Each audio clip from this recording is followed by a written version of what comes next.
welcome in our guy, Ted Wyman from the Winnipeg Sun. Let's get into a bit of the Bombers with you. A little weird. 3 bye weeks. Yeah. 3 losses on the season. The first 2 were a little different. This one, I'll say this. It's going to end up as a loss in the standings. But overall, I think there was a lot to be gained from this win. Now, we'll get to your performance, your thoughts on Drew Brown's performance overall as starting quarterback for the Blue Bombers. But this was a game that I think there was the potential maybe for it just to be a complete write-off. I think it was far from that from a Bomber perspective, despite the loss. Oh, absolutely, Huss. I mean, honestly, I wrote about it in today's Blue Review, which is something I do after every game. And in all honesty, I think the Bombers should have won that football game. I think by the way they played overall, by the way the teams were matched up in that game, they should have won. For some reason, they could not make a tackle on special teams, which really cost them heavily. There was those 2 picks by Drew Brown that cost them everything, and then 3 missed field goals by Mark Leggio. I mean, you just think about the fact that if Winnipeg plays a little with a few less mistakes, and if Mark Leggio, and honestly, they could have made all those mistakes, and Mark Leggio makes those 3 field goals, and they still would have won the game. I mean, in all honesty, that showed a lot to me about how they can compete with a team like BC that's fully motivated, that's going for a home playoff game, that had everything to play for. They had nothing to play for, and they really battled. And I'll tell you right now, man, I swear, I've been to almost every single game this year. I don't think I've seen Mike O'Shea more angry about a loss after a game than this one. He was salty. And Drew Brown was crushed. And a lot of the guys were walking around with sour looks on their faces. They were not happy about losing that game. No matter who was sitting out, they thought they were going to win. Well, there's a lot of winners in that room, and I think it speaks to the culture that they've built, that even when they give a number of starters the night off to save and preserve them for the playoffs, that the expectations are still really high, and that's a great thing for where this organization is right now. You mentioned the special teams. I mean, there was the good and the bad in that game. Did I read that correctly? It was the most return yards ever in a game before? Janarian Grant went off, and, BC kept going for 50, 60 plus every time they got the ball. I mean, that was a huge concern, and that, I'm sure, if you want to get down to it with Mike O'Shea, is probably where some of his frustration began on special teams. You can maybe get your thoughts on Mark Leggio, and does that sort of dent the confidence of the club of Leggio post-trade deadline going into the playoffs? But the return game, you simply cannot give up massive returns over and over and over again and expect to win a football game, and yet there were the Bombers late in the fourth quarter, right in the middle of it. It was 341 yards for Terry Williams. Marion Grant had 255 and a touchdown. I mean, it was really something. Hey, I loved it because the Canadian game has it, right? You don't see it in the NFL except for when Dallas was down 20-0 last night and they let Turpin actually try a couple of returns. Usually they'd rather not, right? Because there's just too much risk involved in it. And I think that's the one thing that the CFL absolutely has over the NFL that nobody can take away is a very exciting return game. And boy, did Terry Williams ever have it going. And one stat that really stood out for me is that Mark Leggio tied for the team lead in special teams tackles in that game. When your kicker is tied for the team lead in special teams tackles, things are not going well. So, good on him, though. The guy played rugby and maybe a little bit of linebacker sometime in his career because he really knows how to make a tackle, and he did a great job of probably preventing 2 touchdowns by Terry Williams. And he did that once before this season against Mario Alford of the Saskatchewan Roughriders. So kudos to him for that. But the missed kicks, not good. And honestly, I don't understand what it is about BC Place, but I've covered many games there. And I have seen so many times when kickers absolutely thought they had the leg and they came up short. And I'm not sure why. It used to happen to Justin Medlock. He talked about it. He used to question what was going on with the airflow in that place for why those balls would fall short. But believe me, this is not the first time I've seen that happen. We know Mark Leggio has the leg for that. I'm pretty sure that Mike O'Shea's not trotting him out there unless he had the leg for that in the in practice before the game. And we know he's kicked a 55-yarder this year, so it was weird. But I can't explain it. But then he misses one from 46, and so 3 misses, One of them was really costly because Williams brought it all the way back to the Winnipeg 20.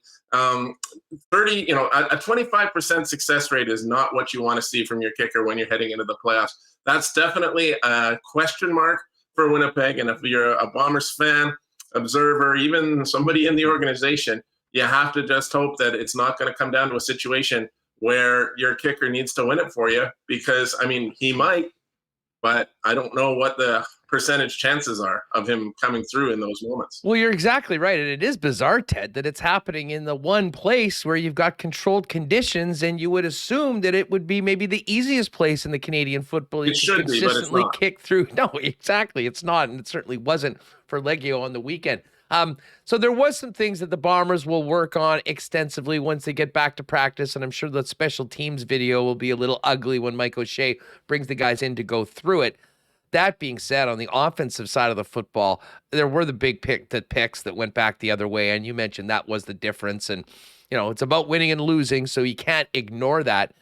But I'll tell you what, Drew Brown was chucking it, and I thought Rasheed Bailey stepped up huge in that game, and I don't know what more we can say about Dalton Schoen. I mean, this is truly one of the most legendary rookie seasons that we've ever seen in the Canadian Football League, and never mind rookie seasons. I mean, if it wasn't for Zach Collaros being the guy leading the team to the record that he has so far this season, I think you could have an argument that Dalton Schoen might be in the mix for the most outstanding player in the league too, Ted.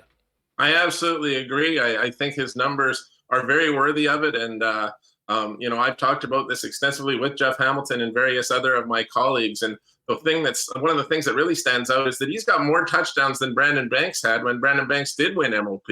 And he's got a similar amount of yards as Brandon Banks had when he won MOP. Now, that was the kind of year where there just wasn't really another candidate that really, went hard against Brandon Banks, but especially in the East, and then in the West, he went against Cody Fajardo, and it ended up being a vote for Banks. But in all honesty, I think Schoen has been remarkably valuable. And the one thing that we're not even talking about is that he has caught over 40 catches on second down. They all went for either first downs or touchdowns. Now, only 11 players in the history of the CFL have ever done that, and he's one of them.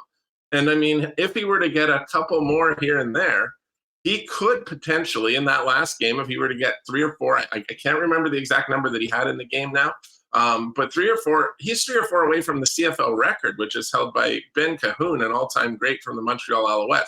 Now, they only started keeping this stat in 2004, but it's an 18-year record, and that's something that would be really impressive. I personally think if you're going to the guy in those clutch moments on second down all the time, it's pretty obvious that he's a very valuable player. Also, everything he catches is well down the field. I mean, the reason he's always getting second down conversions is everything is more than 10 yards that they throw to him. He and Mike O'Shea both played it down.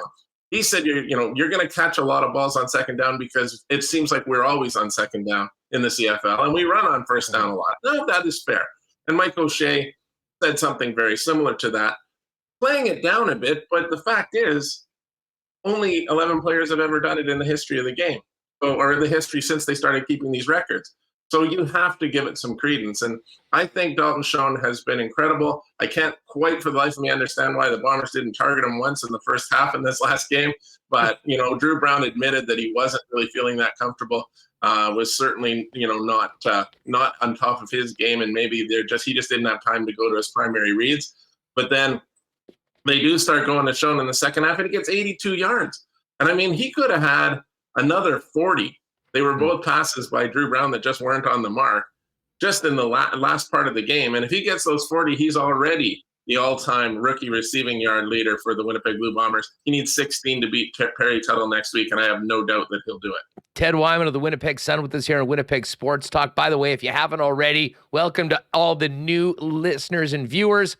Make sure you hit that red subscribe button. Join us daily, 1 Central, Monday to Friday, and subscribe wherever you get your favorite audio podcasts for the podcast to be uploaded shortly after we finish the live broadcast. So, bye week now, then a game against the British Columbia Lions, which could potentially mean nothing for either team. How do you think Mike O'Shea handles that last game of the season when it comes to players? Who's going to be in the lineup? How much do they play, considering you're going bye week, game, another bye week, and then the game for all the marbles on the 13th at home? Man, it's wild, really, what their schedule has been like the whole second half, because they didn't have any buys in the first half of the season. They played 10 straight games, and now they've had in the last 11 weeks of the season, they had 3 bye weeks, and then they're going to have another one before they play the West Final. You couldn't ask for anything better. And yet there will be that concern that there could be some rust on the team if they're off for such a long time, between, with the 1 week off after the last week of the season. But and honestly, with nothing to play for here, Collaros sits out. I'm pretty sure Zach Collaros plays at least part of that game in Winnipeg against the BC Lions. There's a really good chance that game won't mean anything, because BC is going to Edmonton, where visitors win all the time, it seems, and so that seems pretty likely. There is a small chance, maybe a good chance, if you're listening to Rick Campbell, that Nathan Rourke is going to play in that game against Winnipeg on the 28th and get his chance to, show what he can do before the playoffs, coming back from his Liz Frank injury. And if that does happen, that'll make that game interesting to me, no matter what, especially if the Bombers played their regulars for at least half the game. I'd be surprised if they didn't. And then they just go through their routines. They're going to do some work this week, Mike O'Shea said. It's like, this is not a bye week in the true sense of the word. They don't have a game. But it sounds like he wants his players working and being ready, because he just didn't like the way things went in that last game. And I think he's going to make sure that they're good and ready to have a good performance on October 28th. Obviously, he doesn't want anybody to get hurt, but he wants to have a pretty good lineup, get some testing, a little test in, and then get more rest and be totally ready to go in that West Final, because that's going to be a tough opponent in the West Final. I'll tell you, if it's Calgary or BC, both of those teams are very capable of beating the Winnipeg Blue Bombers, who are a very, very good team. They will have the edge. I think they still have a great chance of winning and getting to the Grey Cup, but it's not going to be remotely easy. Yeah, no, there's no buys right through the final, and the West Final, in many people's opinions, probably might technically be the Grey Cup, because whoever wins that game will likely be a pretty significant favorite in the big game in Regina a week later. What's the deal with Greg Ellingson? A bunch of people are asking in chat. I mean, do we have any clarity? Do we think that we'll see him before? Or bottom line, is he going to be in the lineup on the 13th of November? Well, I think he's going to be in the lineup on the 28th, because Mike O'Shea specifically came out and said, when he was asked, that he thought he'd be back before the end of the regular season. That gives us no choice but to think that he'll be there on October 28th. And so, yes, I do think so. That'd be a real nice addition. I like the way Greg McCrae runs the football, but they don't have that true receiver in that slot back position. And they've got other guys that can run the football, like Dembski and Bailey, as it is. And even Janarian Grant came in and did it this past week.